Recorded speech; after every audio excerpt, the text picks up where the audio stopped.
Now, before I go into the habits, I would like to stand back and look at the basic structure, the basic framework of the 7 habits as a whole. You see, they're organized in a particular way for a reason. They're all interrelated. In fact, the relationships and the sequence among the habits are the key to their overall power. To help us visualize the sequential and progressive nature of the 7 habits, I'd like to use a simple diagram I call the maturity continuum.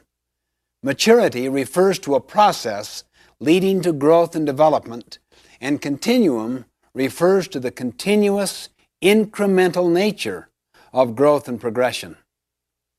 If you were to see a maturity continuum line from low maturity to high maturity, there would be 3 basic levels to it. The first level is dependence. The second level is independence. And the third and the highest level is interdependence. Let me define these 3 terms very briefly. Dependence basically means you need others to get what you want. You see, all of us began life as an infant, dependent on others for nurturing and sustenance. I may be intellectually dependent on other people's thinking. I may be emotionally dependent on other people's affirmation and validation of me. Dependence is the attitude of you. You take care of me. You come through for me. Or you don't come through. I blame you for the results. Independence basically means you are pretty much free from the external influence, the control, and the support of others. You think, you act for yourself. You're validated from within. You're inner-directed. You're self-reliant. You get what you want through your own effort. Like dependence, it is possible to be independent in various areas, physically, financially, intellectually, emotionally, while not being independent in other areas. Independence is the attitude of I. I can do it. I am responsible. I am self-reliant. I can choose.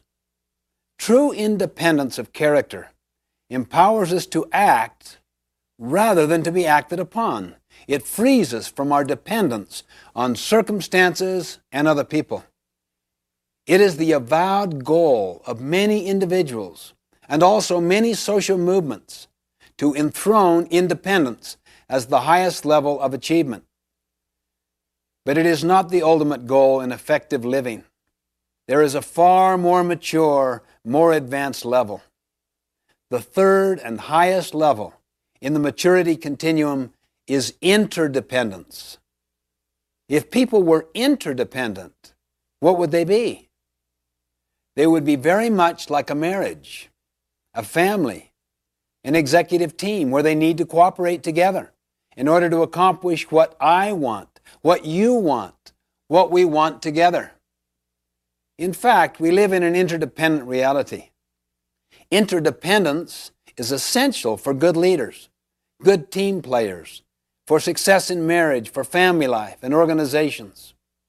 Interdependence is the attitude of we. We can cooperate. We can be a team. We can combine our talents, our abilities, our best efforts to achieve our highest success. Now here is the basic insight. Think on this. Until you and I are independent, we cannot be interdependent. Let me say that again. Until you and I are independent, we cannot be interdependent. In other words, we can't do calculus before we understand algebra. We can't run before we learn to walk. We neither can learn to work cooperatively with other people if we don't have internal self-mastery. That's why the first 3 habits, be proactive, begin with the end in mind, and put first things first, deal with self-mastery, self-control, self-dominion. They form the deepest part of our character. They constitute what I call the private victory, the victory over self. You see, private victories must precede public victories. To lead others effectively, we first must be able to lead ourselves effectively.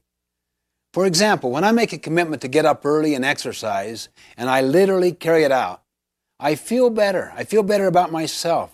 I have greater emotional strength. I have better physical energy. You see what that means? A private victory. As a result, I do better in all my relationships with others. That's the public victory. However, have you ever noticed the tendency to be irritable with others after failing to keep a commitment to yourself? I know, speaking for myself, I can usually trace my weaknesses, my failures in dealing with others to some flaw, some failure to win my own private victory. These first three habits lead us from dependence to independence. Then once people have control over themselves and have a measure of independence, they're ready to deal with the next three habits. Think win-win. Seek first to understand, then to be understood, and synergize, all of which helps us in our relationships with others, enabling us to be successful with people. Habits 4, 5, and 6 develop what I call the public victory, effectiveness with others. It's based on teamwork, on cooperation, and communication. Habits 4, 5, and 6 utilize our personality. They're more skill-based, and they lead us from independence to interdependence. That is the attitude of we, where we cooperate to accomplish desired results. Then habit 7, sharpen the saw, is the habit of renewal, of regular, balanced renewal in all of the dimensions of our life. It surrounds and encompasses all of the other habits. It is the habit of continuous improvement that creates an upward spiral of growth and development. Now, interdependence is a choice that only independent people can make. For instance, let's say you're my supervisor and I'm very dependent upon your opinion of me. I'm also dependent financially and intellectually upon you. But let's say you have some blind spots in your performance and you really need feedback. I'm aware of your blind spots. I also have enough skill to give you feedback. But would I do it? I wouldn't. I'm too dependent upon you. I'm too angry at you. I'm mad because those blind spots hurt me. I have what's often called a love-hate relationship. You see, the person you're dependent upon also controls you. If you don't get what you want, it makes you mad. So I wouldn't possibly give you honest feedback. I don't want to rupture my relationship with you. So what do? I talk to others, and then they share their experiences, and they validate me, and we badmouth you. We're simply not interdependent. If I were truly interdependent, that means if I'm first of all independent, I could go to you and I could say, could we have a visit? I would like to share some of my concerns.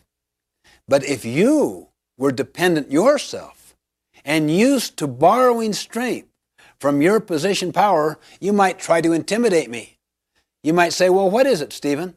Let's get to it right now. What are your concerns? On the other hand, if I'm emotionally and intellectually independent from you, I could be courageous and kind at the same time. I'm patient. I don't give up, but I don't give in. I could say, we need a little more time where we're not going to be interrupted. Let's do it at our mutual convenience.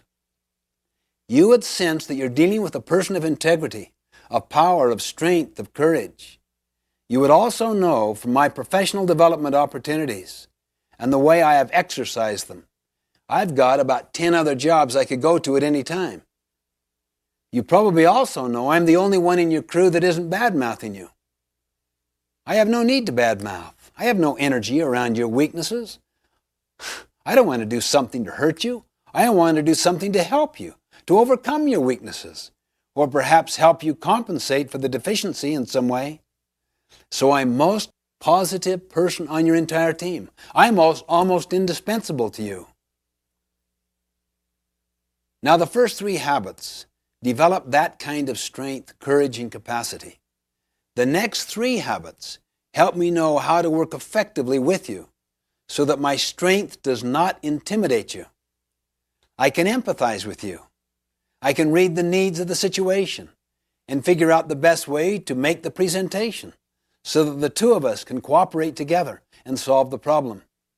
You would see me as the best source of problem solving on your entire team. Interdependence is where real freedom is. That's where excitement is. That's where adventure is. Their very best comes to the fore. That's the maturity continuum, the adventure of building powerful, interdependent relationships, interdependent teams.